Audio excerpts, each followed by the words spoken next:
pengalaman saya di masa lalu gitu ketika menjadi kepala daerah. Ya alhamdulillah dengan kerja keras kita semua pada saat APBD kita sangat kecil sekali waktu itu. Kita bisa membangun Bintan itu dengan berbagai infrastruktur yang mahal dan semua kita gunakan itu melalui anggaran APBN. Ketika saya bupati itu saya datang ke pemerintah pusat, biasanya pemerintah pusat sangat menghargai ketika kepala daerah secara langsung gitu tampil untuk mendapatkan dukungan, berinisiatif ke pusat.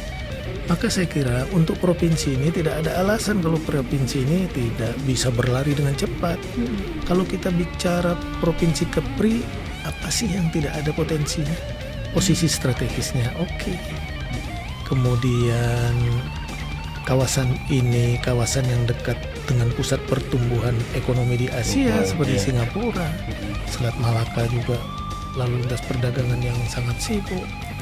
Kemudian di tata ruang nasional, Kepri ini sebagian besar masuk ke kawasan strategis nasional.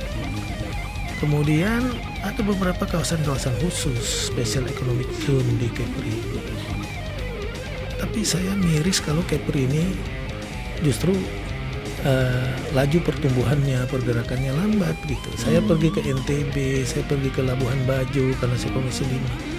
Saya pergi ke Sumatera Utara, saya pergi ke Maluku Utara. Saya lihat jauh sudah tertinggal infrastruktur kita dibandingkan mereka. APBN di kawasan mereka itu ya sangat luar biasa setiap tahun masuk ke sana. Maka tidak ada kata lain selain potensi daerah yang kita miliki, kita harus memanfaatkan semua potensi anggaran yang ada di pusat itu untuk percepatan pembangunan di daerah kita. Ya, saya kira kalau kita ibaratkan itu mobil, kita mesti bekerja dengan pola pendekatan sistem gitu. Biasanya kalau pendekatan sistem yang kita gunakan, semua subsistem pasti terangkat. Maka kalau kita bicara sistem, dapur pemerintahan itu harus sungguh-sungguh dibenahi dulu gitu. Karena sumber racikan masakan itu biasanya dari dapur. Kalau dapurnya bagus, masakannya enak gitu. Nah, contoh ketika investor datang ke tempat kita mau berinvestasi, kita mesti suguhkan mereka standar pelayanan yang betul-betul maksimal. Investor tidak perlu bertemu dengan kepala daerah, tapi mereka bertemu dengan sistem. Kapan mereka bertemu kepala daerah? Di saat mereka butuh dukungan jaminan keamanan, baru barangkali dia perlu bertemu dengan kepala daerah. Tapi kalau sistem itu berjalan, saya kira pendekatannya mudah. Nah, itu yang harus menjadi jaminan kita. Jadi sistem kita benahi, infrastruktur kita benahi, performance infrastruktur menjadi jaminan orang berinvestasi.